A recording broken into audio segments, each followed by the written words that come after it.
오늘 뭐 너무 덥습니다. 이렇게 왜 이렇게 덥나 싶었더니 벌써 6월이에요. 네. 6월 되니까 이제 물도 굉장히 많이 찾게 되는데 평소에 물 좀 많이 드세요? 어떠세요? 저는 눈 떠서 보통 우리가 종이컵 기준으로 하루 10잔 저으니까 뭐 한 500ml에서 1리터 정도는 먹는 거 봐야 됩니다. 많이 그 정도 안 드시네요. 드세요?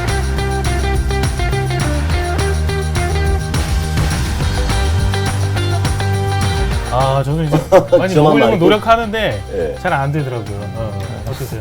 저는 집에서 보리차를 끓여서 먹거든요. 네. 그래서 하루에 한 2리터 가까이는 물을 마시죠. 2리터? 네. 잘 챙겨 드시네. 뭐 아내가 좀 챙겨서 싸주는 거예요? 아니면 뭐? 아니 뭐 제가 챙겨 먹습니다. 먹고 살려고.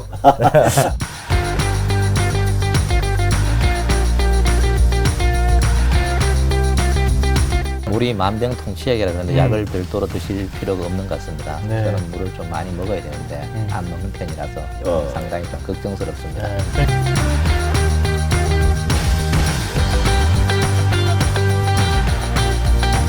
그러니까 우리 뭐 신체가 70% 이상이 물이라고 하는데 물을 좀 많이 드셨으면 좋겠고요.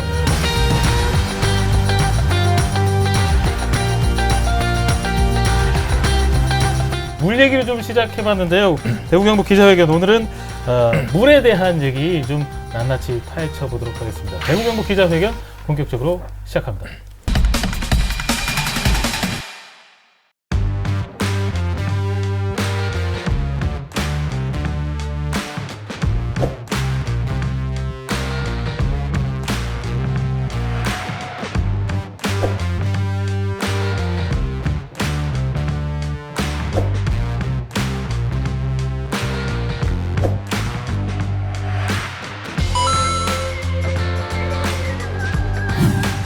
대구 경북의 식수원, 뭐 대표적인 식수원, 영남권 사람들의 식수원이죠. 안동호인데, 근데 지금 꽤 오래전부터 안동호가 좀 몸살을 앓고 있는 것 같습니다. 그렇죠.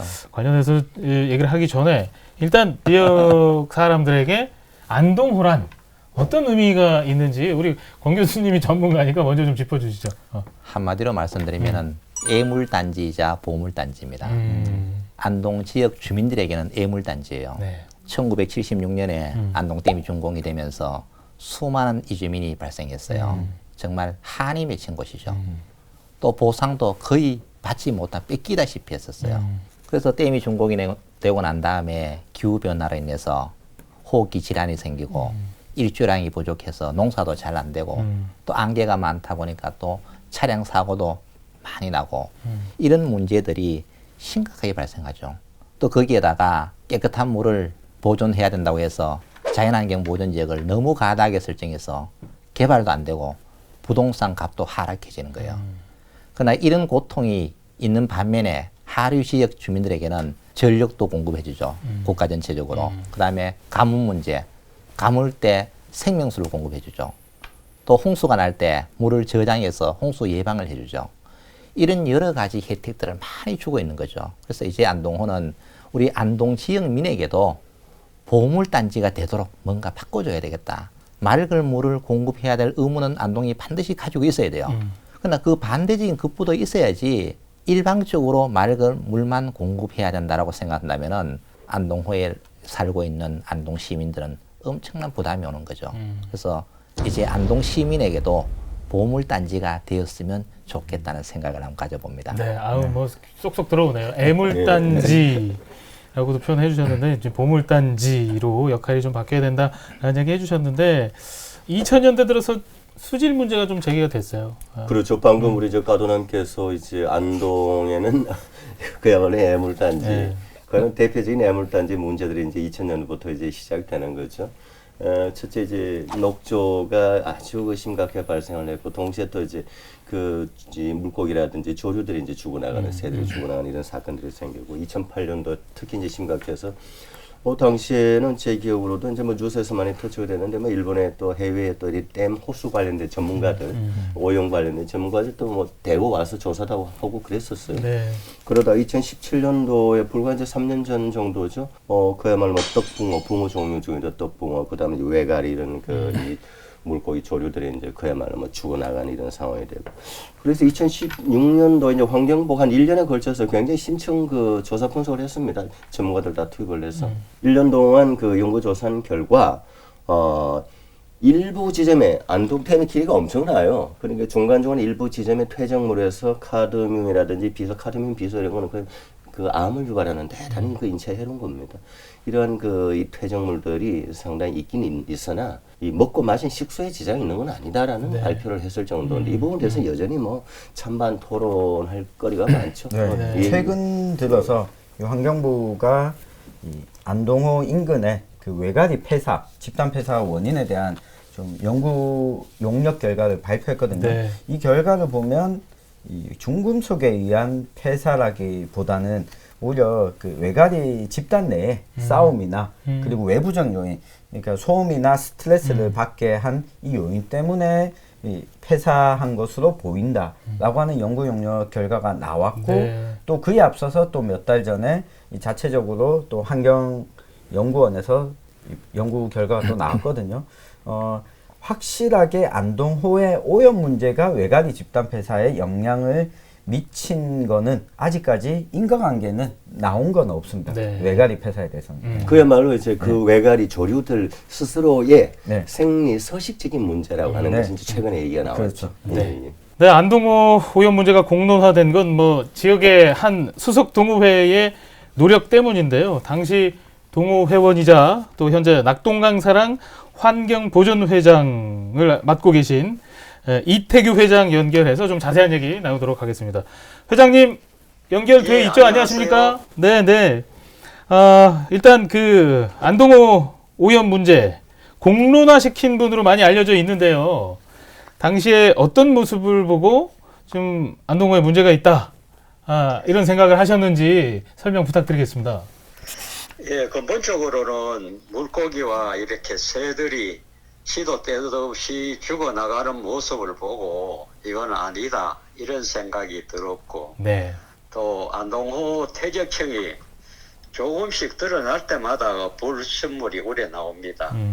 가물이 뜨면은 더 심하고 그런 모습이 도산서원 밑에서 약 10km 구간에 특히 심하게 나타납니다. 네. 이때 우러나오는 불순물은 그 일본 와타나베 교수를 초빙해서 이렇게 깊숙하게 이렇게 검사를 해보니까 예. 중금속과 독군이 많이 포함되어 있습니다. 그 비위가 약한 사람은 머리가 아프고 구역질이 나고 속이 울렁거릴 정도입니다. 이곳에 폐미는 연풍석보재련소 공장 뒤편에 있는 그 폐미 폐수 저류조 물질과 많이 닮아 있습니다. 예. 그렇다면 이제 이런 뭐 중금속 오염 문제라든가 재련소 문제 짚어주셨는데 이렇게 공론화를 시키신 계기라 그럴까요? 뭐 이유가 있으실 것 같아요. 내 자신이 살고 싶었고 또 내 가족이 이곳에 살고 있지 않습니까? 또 내 이웃과 더 나아가서는 후대에 이런 오염된 물 그리고 사회와 같은 환경을 물러주어서는 이제 안 된다는 생각이 듭니다. 네, 네, 알겠습니다. 여기까지 듣겠습니다. 앞으로도 안동호와 또 낙동강의 오염 문제에 대해서 더 많이 고민하시고 활동해 주시기 기대하겠습니다. 오늘 바쁘신데 이렇게 전화해 주셔서 고맙습니다. 예, 감사합니다. 네, 지금까지 낙동강 사랑 환경보존회 이태규 회장과 얘기 나눠봤습니다.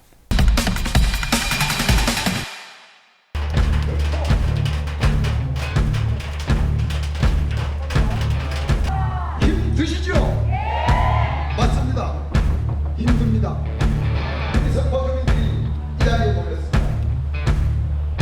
자기네들이 마치 무슨 적 이루어지지 않습니다.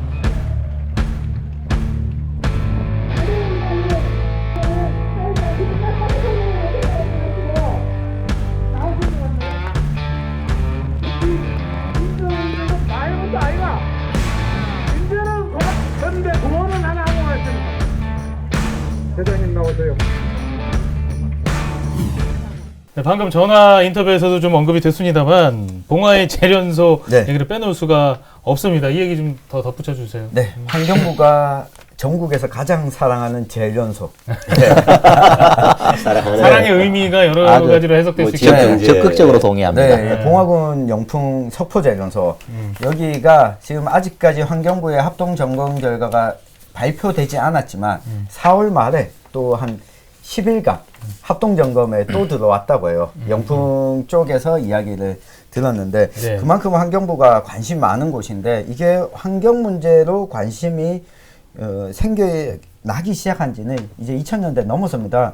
1970년에 여기 재련소가 세워졌고 처음에는 일본 기업이 운영하던 이 광산에서 영풍이라고 하는 기업이 이걸 가지고 아연을 재련하기 시작을 한 거죠. 근데 아연 광산이 이제 없어졌어요. 그럼에도 불구하고 기술이 그곳에서 공정을 돌리는 기술을 가지고 있기 때문에 여전히 있는데 2016년부터 2019년까지 3년간 적발된 환경 법령 위반 사항이 총 36건입니다. 네. 이것도 종류가 여러 가지입니다. 세 가지. 네.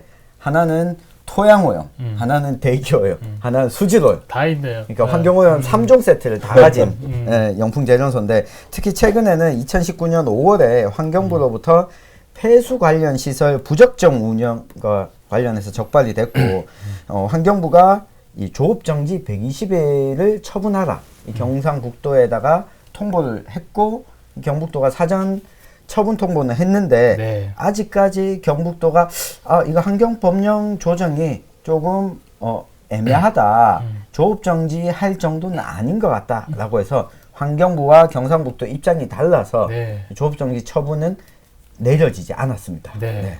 그렇다면 지금 환경부와 경상북도가 좀 영풍 재련소의 폐수 시설의 좀 네.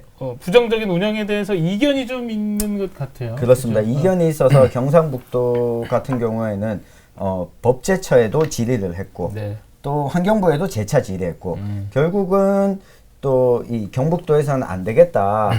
이 업무를 이 업무가 적절한지를 조정할 수 있는 협의회에다가 해부를 또 요청했거든요. 네, 네. 이 내용을 보면 이렇습니다. 한 가지 쟁점은 우리가 공장 내부에서 폐수를 다시 정화시키고 이 폐수가 밖으로 나가지 못하는 이 정화 장치가 있지 않습니까? 네. 근데 제가 영풍재련소 내부에 실제 2번 들어가서 봤는데 폐수를 이렇게 돌려서 정화하는 장치가 있고 그리고 한 번 더 혹시나 유출될 수 있는 폐수를 막기 위해서 벽을 쳐놨습니다.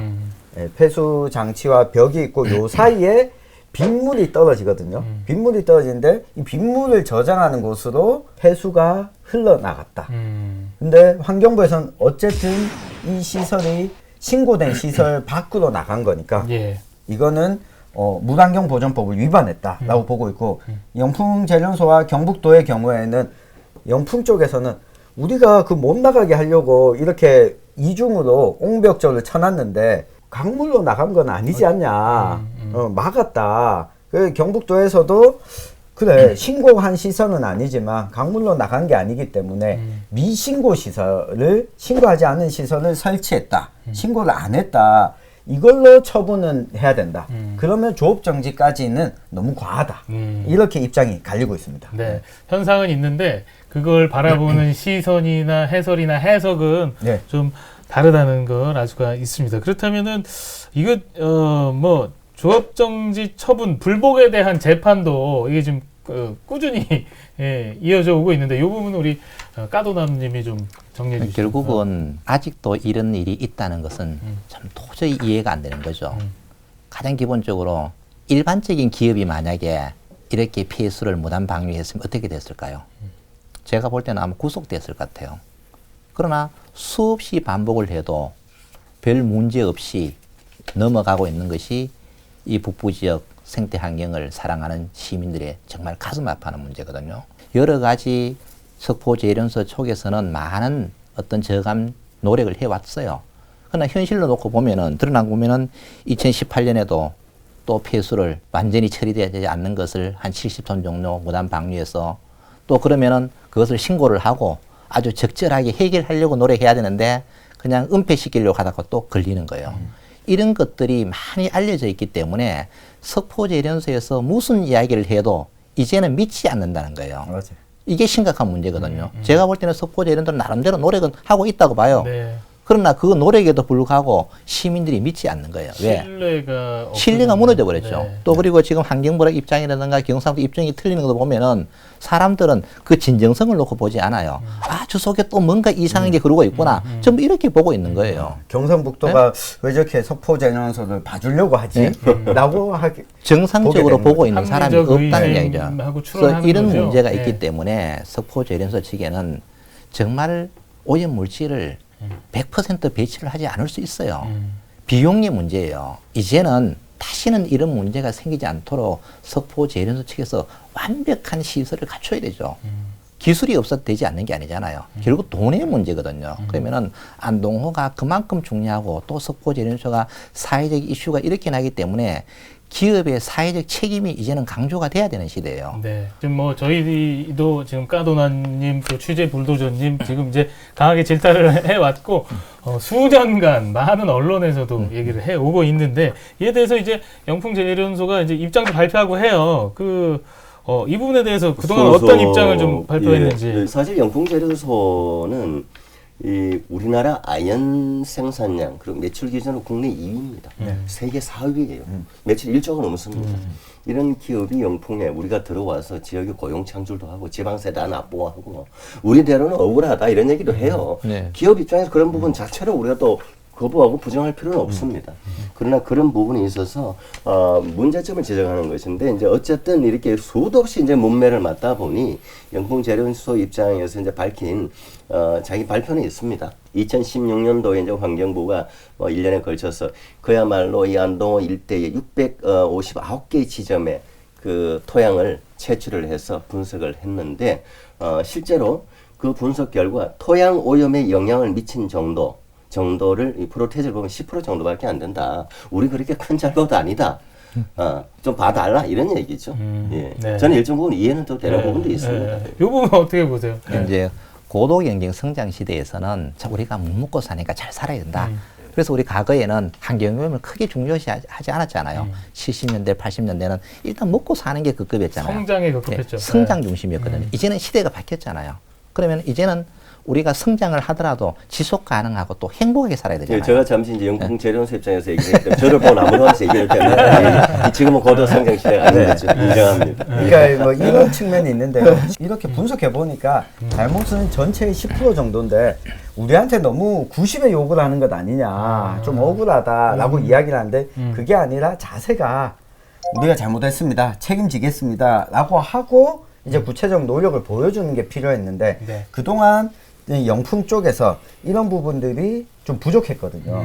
게다가 영풍이 이 B2B 기업이거든요. 기업을 상대로 아연을 네, 판매하는. 그렇죠. 기업 대 그러니까, 기업. 네. 네. 소비자를 상대로 물건을 파는 기업이 아니에요. 그 영풍이 만약에 아연을 생산하는 업체가 아니라 라면을 만드는 농땡이나 오땡이었으면 이렇게 나오지 않았을 거예요. 벌써 뭐 난리 났겠죠. 네, 난리 그래서 시민단체의 이 목소리를 야 시민단체 너네 이야기한 건 사실 아니야 그만큼 아니야 라고 받아칠 게 아니라 먼저 매를 맞는 자세가 필요하지 않았나. 그 노력이 2018년부터는 보이기 시작하는데 그 전에 너무 없었다. 네.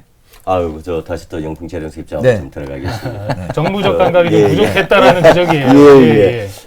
이 나무의 고사, 그러니까 이 봉화 일대는 그야말로 우리나라 문화재 보수 수리에 들어가는 황장목, 금강송 이런 나무들도 많아요. 그래서 나무들이 고사한 경우도 있습니다. 그래서 이제 영풍제련소 입장에서는 그야말로 이제 이 주변 산지의 녹화 사업에도 한 30억을 투자를 해서 했다라고 밝혔고 최근에 이제 문제가 불거져서 향후 한 3, 4년에 걸쳐서 한 50억을 투자를 해서 설비 개선하고 그리고 또 이제 당장 올 연말부터는 물 자체를 아예 오염된 물 자체 조금이라도 오염됐다 싶은 물 아예 밖으로 내보내지 않도록 안에서 그야말로 재활용하겠다.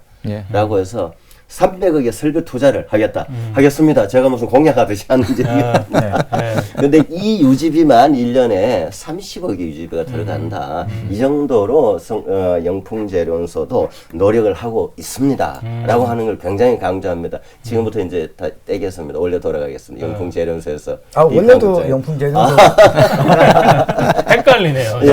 목소리 톤은 똑같으니까. 재련소 얘기까지 좀 나눠봤는데 그러면 이제 재련소 왜 나만 갖고 그래 이런 입장이 많은데 그 외에 다른 원인들은 또 뭐 어떤 게 있을까요? 안동호의 오염 요인은 뭐 석포 재련소만의 문제는 아닙니다. 석포 재련소 입장에서 10% 정도 저도 이해는 해요. 네. 그러나 왜 그게 중요하냐면은 그게 대기업이고 정말 낙동 상류에서 많은 시민들이 택지돼 있는 거예요. 그렇기 때문에 더 부각이 되는 거고 그 외적인 요인은 외부 요인과 내부 요인을 나눠볼 수 있는데요. 일단은 외부 요인은 강산에서 흘러나오는 폐수, 슬러지 이런 것들이 엄청나게 안동호로 유입이 많이 돼요. 네. 그래서 지금 강해관리공단에서 생태 복원을 많이 하고 있거든요. 이런 것들을 점차적으로 빨리 진행을 해줘야 되는 거죠. 그다음 두 번째로는 주변에 농경지가 너무 많아요. 농경지가. 이 농경지에서 비료 많이 치죠. 농약 많이 치죠. 이런 것들이 안동호로 엄청나게 유입이 되는 거죠. 네. 그래서 이런 것들이 복합적으로 연결이 되어 있는 겁니다. 그다음 또 내부적으로는 뭐냐면 이미 오염물질이 들어와 버렸어요. 그럼 안에서 또 문제가 생기는 거예요. 예를 들면 녹조 문제예요. 녹조가 지금 심각하게 생기거든요. 그러면은 도산서원 이런 에 가보시면은 녹조는 일종의 라떼입니다. 죽입니다. 죽. 네. 그리고 악취가 정말 진동해요. 물고기가 호흡할 수 없어요. 그런데 우리는 안동댐을 보호해야 한다고 말만 하고 그 녹조를 해결하기 위해서 노력하지 않아요. 그냥 일회성 이벤트로 지나가 버리는 거예요. 조금 전에 이태규 회장님 말씀하신 태적물에도 중금속이 지금 많이 함유되어 있어요. 그러나 조사를 해보니까 이 태적물이 수질에는 영향을 주지 않아요. 그러나 언젠가는 이것이 수질에 영향을 준다는 이야기죠. 이미 준 다음에 준서라면 뭐합니까? 지금부터 그런 노력을 해서 이 태적물을 어떻게 할 것인지 장기적인 플랜을 가지고 예산도 수립하고 기술도 개발하고 해야 되는데 아무런 관심이 없는 거죠. 이런 쪽에 관심이 없다 보니까 당장 해결할 수 있는 게 뭐냐면 석포재련소인 거예요. 당장 해결할 수 있는 게 눈에 보이는 거예요. 그래서 저는 석포재련소 문제는 석포재련소만 마음먹으면 당장 해결된다고 봐요. 나머지 이런 문제들은 정말로 수많은 농가, 수많은 폐강산들, 국가와 시민들, 국민들이 함께 노력해야 될 문제이기 때문에 지금부터 정말 관심을 가지고 장기적인 플랜을 가지고 해결을 해야 된다. 그러니까 이런 부분이 있습니다. 이전에 보면 우리가 환경 관련한 법령들이 막 생겨나기 시작한 게 네. 90년대입니다. 그리고 강화되기 시작한 게 2000년대 들어섰고 70년대 공장들은 다 문 닫아 됐거든요. 역시 그 앞서 농지에서 나오는 오염 물질도 마찬가지고요. 우리가 이 물 먹어도 되는지 이 여부를 검사하는 조항도 달라졌거든요. 기억하실 텐데 과불화합물 이것도 수질을 측정하는데 쓰지 않았었거든요. 수치를. 그러다가 이제 다시 측정하기 시작을 했고 현재까지 시민들이 먹어도 문제는 없으나 우리가 알지 못했던 또 물질들 또 그렇죠. 생겨날 수 있기 네. 때문에 네. 물을 계속해서 관심을 가지고 깨끗하게 정화하려는 노력은 필요할 것 같습니다. 네. 일단은 뭐 수돗물을 안심하고 드셔도 됩니다. 물에 대한 얘기 하고 있는데 무리를 믿고 있는 안동호 물에 대한 얘기 챕터 1 여기까지 하고요. 챕터 2로 넘어가서 좀 더 자세한 얘기 나누겠습니다. 지금 여러분께서는 대구경북 기자회견 함께하고 계십니다.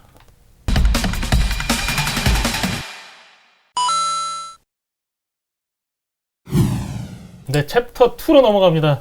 안동호 특급 수단이 필요하다 이렇게 좀 타이틀을 잡아봤는데요. 안동호를 왜 보호해야 되는지 이게 식수원으로서만 중요한 게 아니잖아요. 지금 이제 그렇죠. 식수에 집중해서 좀 얘기를 나눴는데 우리 권 교수님이 좀 큰 틀에서 짚어주시죠.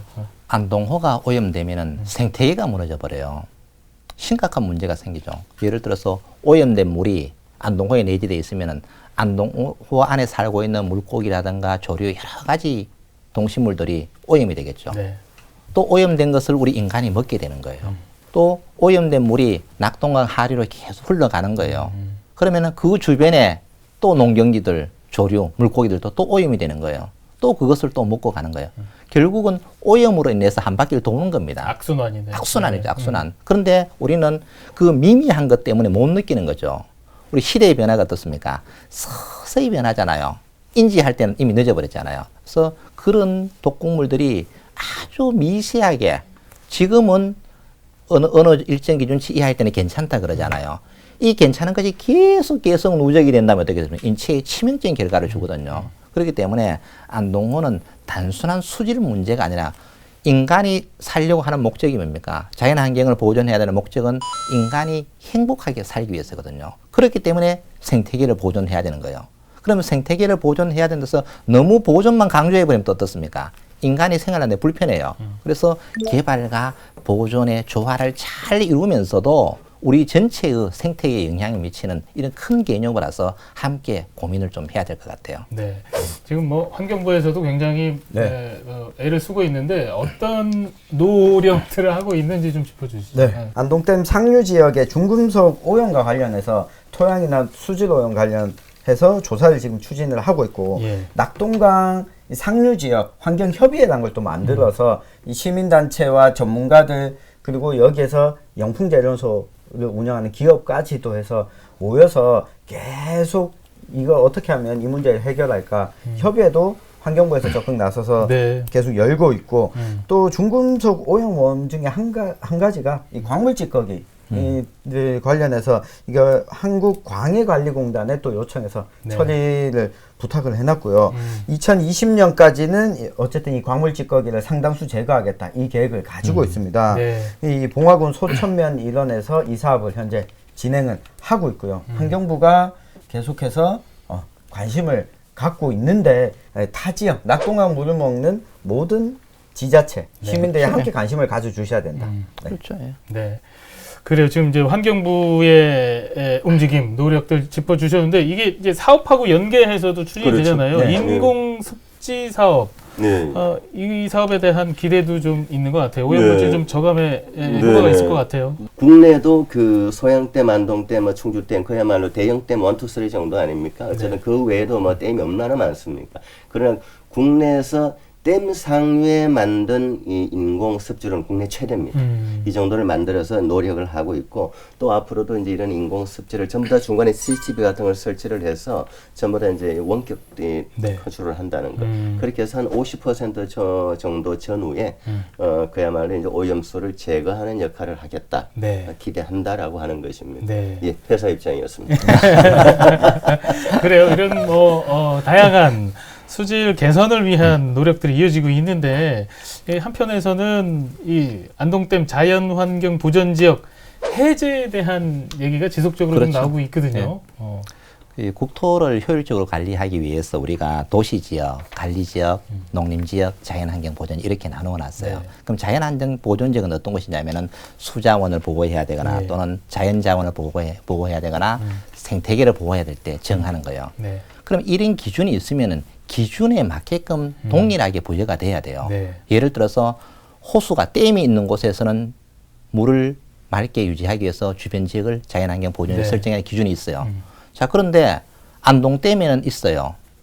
똑같은 입맛댐에는 자연환경 보존지역이 없어요. 또 안동댐은 많아요. 또 어느 댐은 적어요. 자, 이런 기준들이 좀 주먹구기식이 아닌가. 그렇기 때문에 여기에서 수용을 못 하는 거죠. 네. 누구든지 맑은 물을 지켜야 된다는 것은 상식적으로 다 갖고 있는 거예요. 근데 이 기준이 지역마다 다 틀리다. 그러면은 자연환경 보존 지역을 해제를 하면은 하류 지역에 맑은 물이 공급되지 않기 때문에 문제가 있다. 자연환경 보존 지역 아무리 만들어 놓으면 뭐예요? 상류에서 옵혀서 흘려보내버리는데 지금 서포제련소는 자연환경 보존 지역 밖에 있어요. 근데 아무리 우리가 깨끗하게 해도 위에서 흘려보내는 방법이 없는 거예요.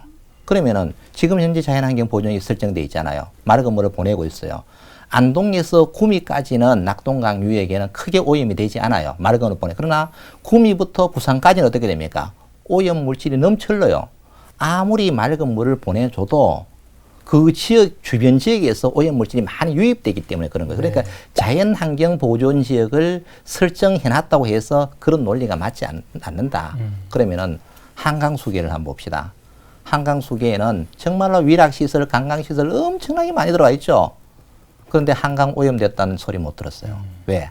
그런 위락시설 들어오면은 폐수 시설을 철저하게 하는 거죠. 그렇기 때문에 오염된 물질이 한강 수계로 들어가지 않도록 한다는 이야기입니다. 자연환경 보존 지역을 설정을 하려면은 명확한 기준을 가지고 해야 된다. 네. 또 거기에 있는 지역민도 먹고 살아야 되기 때문에 개발을 할 때는 반드시 이런 걸 철저하게 지키도록 만들어줘야지 일방적으로 범위만 정해놓고 아무런 액션을 취하지 않으면은 지역 주민들은 경제 동력이 상실되는 거죠. 네. 그렇기 때문에 안동호는 다른 지역에 비해서 너무 많이 돼 있어요. 이제는 다시 정확한 기준을 만들어서 네. 좀 재정비할 필요가 있다고 네. 생각합니다. 기준이 좀 애매하다라는 얘기 좀 해주셨는데 네. 더 뭐 해제 관련해서 덧붙일 얘기 있으세요? 네, 뭐 실제로 우리 한강이죠. 북한강의 소양강 댐의 경우에는 이 자연환경 보전 지역이 일부분 해제가 된 실제 해제된 사례죠? 사례가 있거든요. 예. 2010년에 음. 이 인제군, 양구군, 춘천시 요구로 이게 해제가 됐고 네. 인제군의 경우에는 76.9%가 예. 풀렸고 양구군은 58.9%.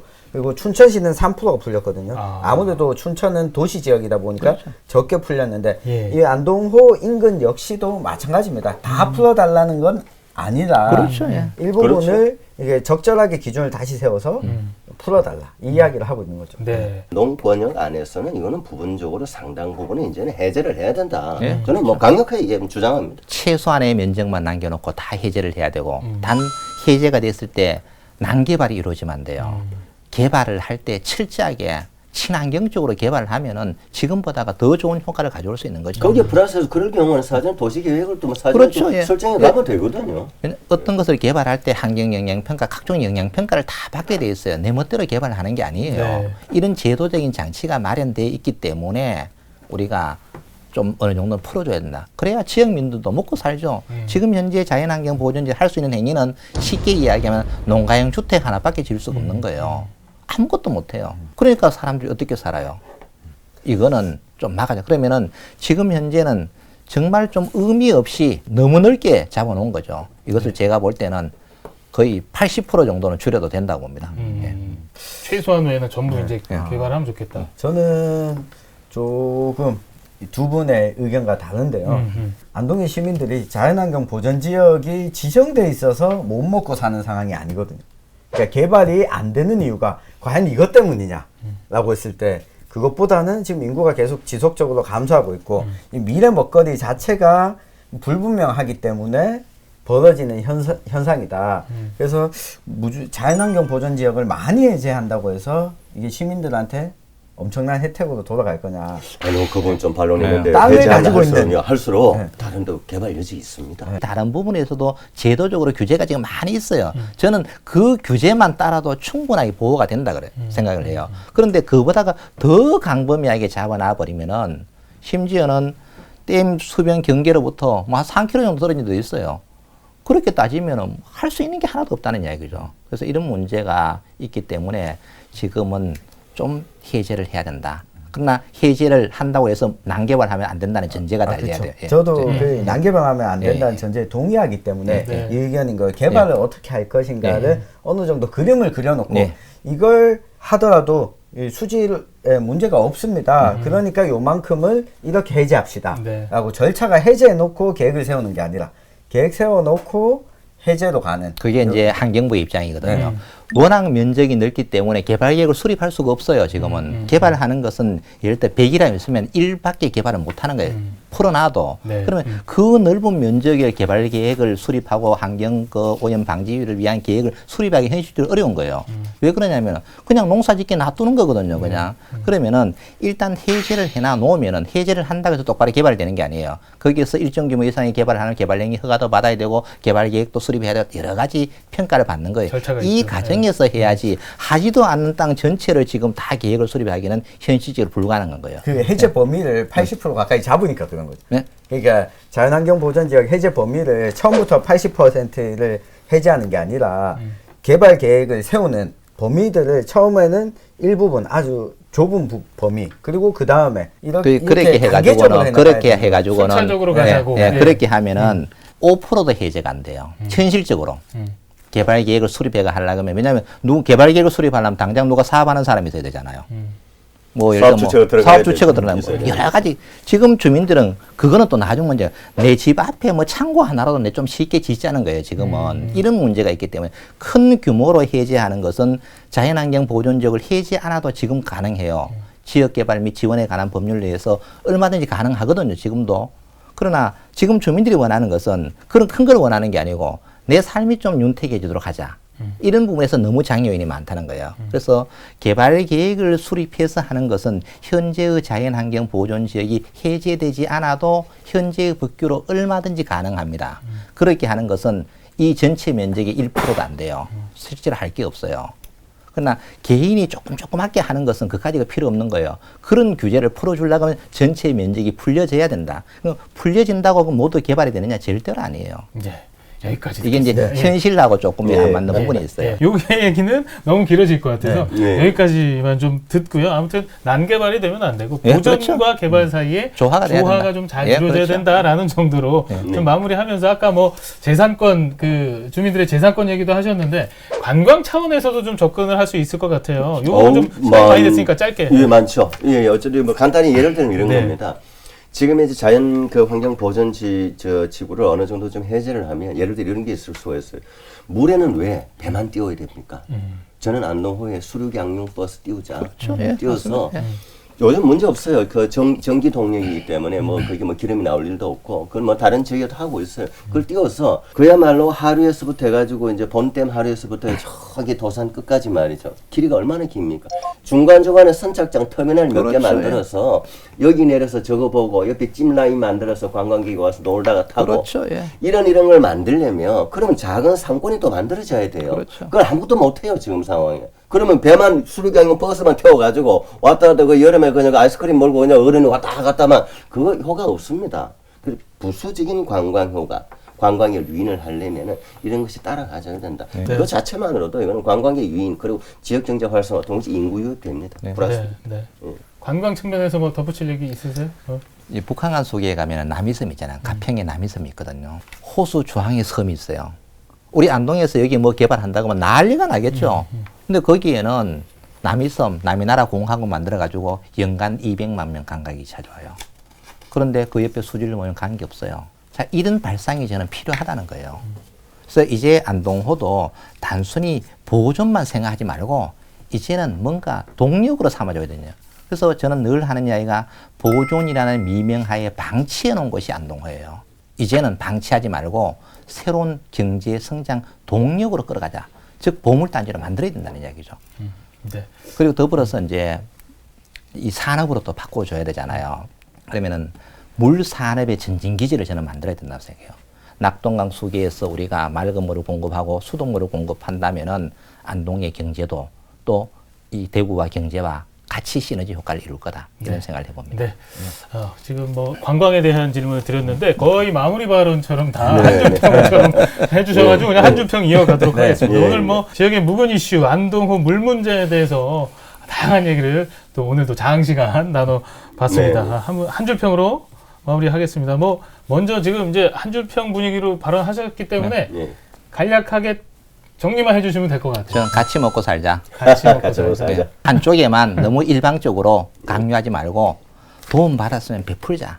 우리가 늘 상생이라고 이야기하잖아요. 네. 말로만 상생하지 말고 실질적인 상생을 해보자. 대구 경북 통합한다고 상생되는 게 아니에요. 이런 것부터 한번 해보자는 이야기입니다. 실질적인 예, 예, 데서 예. 협력을 해나가자. 그렇죠, 예. 네, 한줄평은 짧게 감사합니다. 자, 우리 관심 박사님 예. 물은 경제다. 경제다. 물은 경제다. 물을 통해서 이 얘기하셨던 산업화 그리고 제가 얘기한 관광 자원화가 되면 지역 경제 활성화되고 인구 유입되고 지역 활성화된다. 전국적으로는 물은 경제다. 순간의 선택이 물을 바꿉니다. 지금 영풍 석포제련소가 만약에 그곳에 들어서지 않았다면, 이 허가 내지 않았다면 지금 중금속과 관련해서 막 시민단체, 환경부 그리고 도 이렇게 의견이 엇갈릴 일도 없었거든요.